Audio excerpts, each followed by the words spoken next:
What's up guys, it's Rokte here and welcome back to yet another amazing video on the channel. So today I got you a brand new deck profile. As you can see by the title, it is the best wing beast archetype to ever exist. No cap, it is of course Blackwings with a little bit of Raid Raptor, but not much.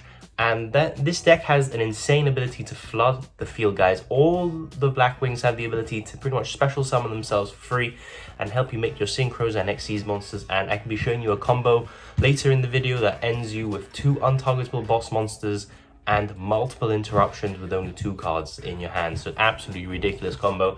If you are new around here, make sure you do hit that subscribe button. We do this every single week. I'll be showing you a deck profile, cards to sell, or discussion videos. Make sure you do like this video, leave a comment down below. I always reply to you guys. You guys are amazing. And without any further ado, let's get straight into this deck profile. So starting off this amazing Blackwing deck profile, we have of course triple Blackwing Simoon of the Poison Wind. This is your main Blackwing, guys. If you don't know what he does, is if you control no monsters, you can activate this effect from your hand. It essentially banishes another Blackwing card, places you a Black Whirlwind from your deck to your hand, which is from the deck to the field, which is the main card of the deck, Black Whirlwind. It gets you so much advantage.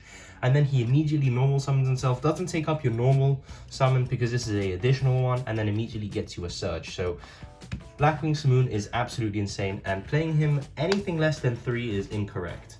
Another 3 we have here is Blackwing Gale of the Whirlwind.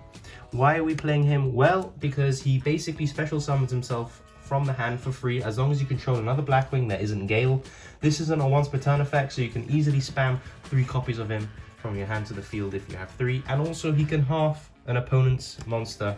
You can half their attack and defense permanently, which is also very nice as well.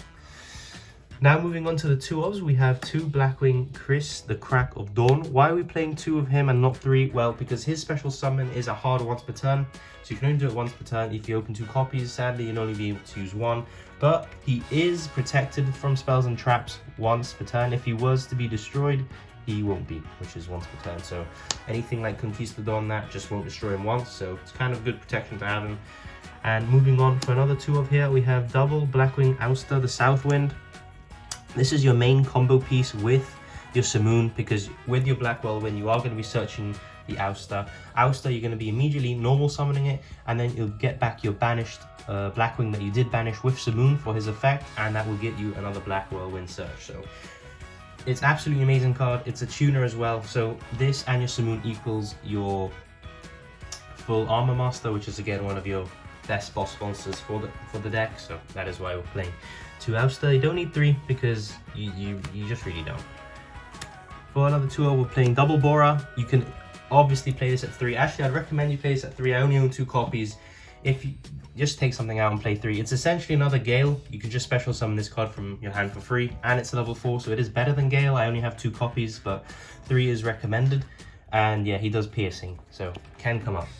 For another 2 of here, we have Blackwing Gust, the Black Blast.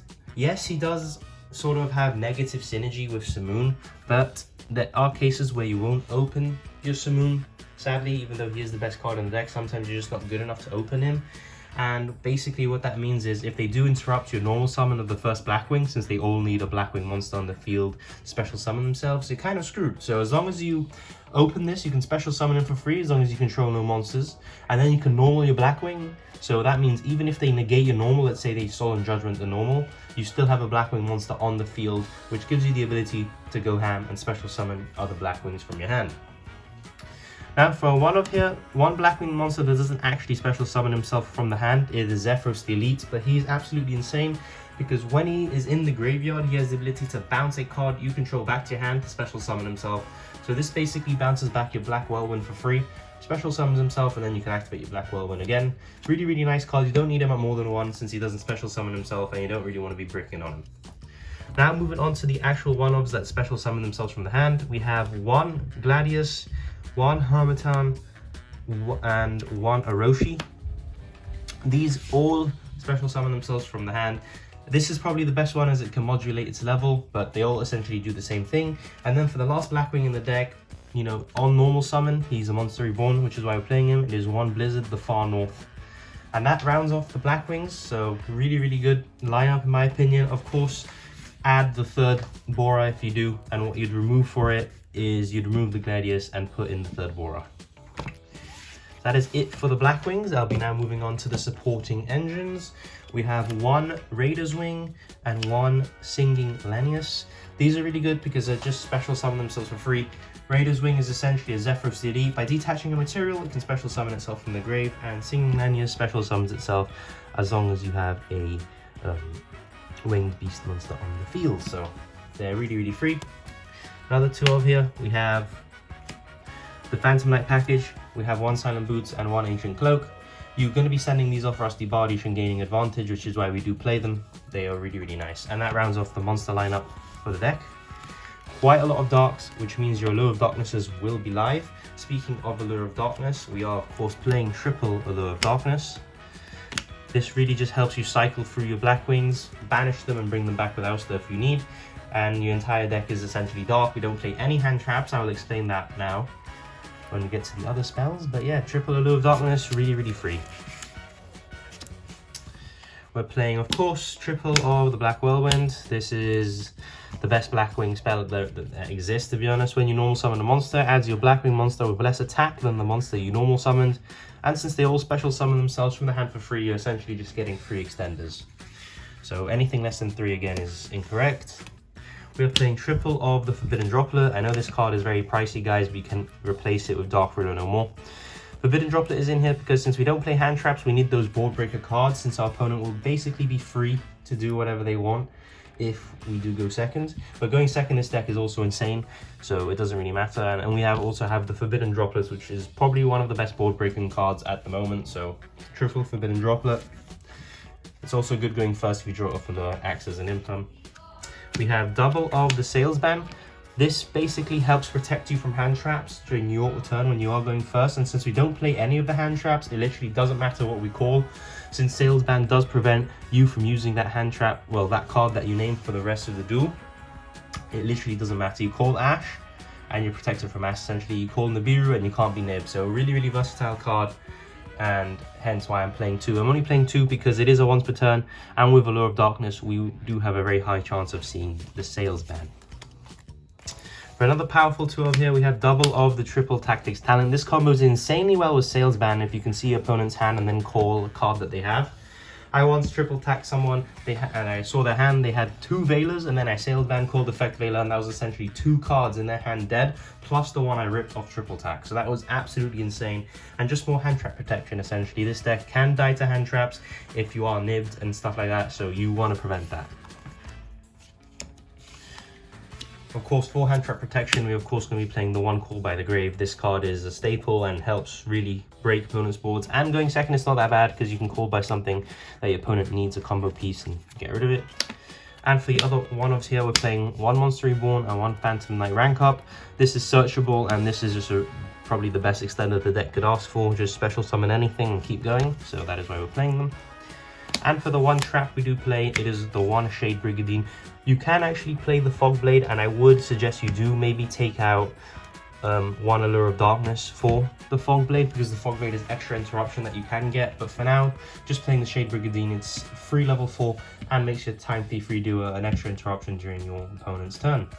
So that is it for the main deck. It is 40 cards, and now we'll be moving on to the extra. Moving on to the extra deck.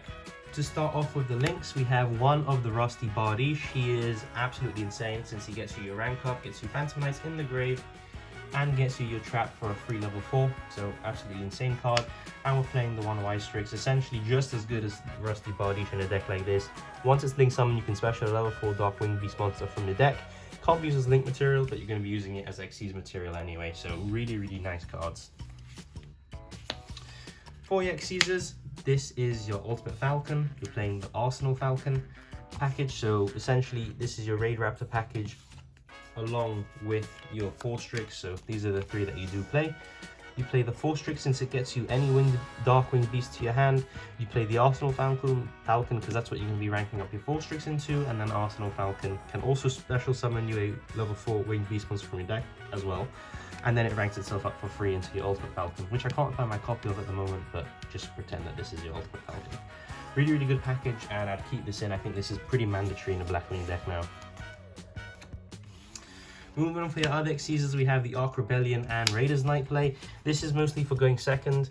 because Raider's Knight ranks himself up into the Arc Rebellion, and Arc Rebellion is essentially a skill drain and gains attack equal to all monsters on the field, so he gets absolutely huge skill drains and then whacks your opponent, which is quite funny to be honest, and another win condition that the deck has going second, so really nice.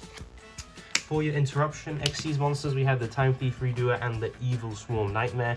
You'll easily be able to make boards with these two and one of the unaffected boss monsters, so you'll have like 3 interruptions there. He's essentially a Book of Moon twice per turn, and he is a compulsory evacuation device, and if you do steal a spell, he will be drawing a card as well. For the Blackwing Synchros, we have the Full Armor Master, just the boy, can't be outed by anything apart from like a Kaiju or something like that. We have 1 Silver Winds just to help you break boards along with the Rakari. These two are just your board breaking cards that you can synchro up to during your combo. You have the 1 Nuthung.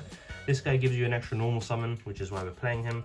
And then we have the Obsidian Hawkjoe and the Gram, and these two are your Monster Reborn sort of combo extenders that you can synchro. On synchro summon, they do revive your Blackwing monsters, and that is why I'm playing them. And that is it pretty much for the extra. So with that concludes today's video, and I hope you guys did enjoy. Don't forget to smash that subscribe button, leave a comment down below, and hit the like if you do enjoy this type of content. I will see you in the next video. It's time!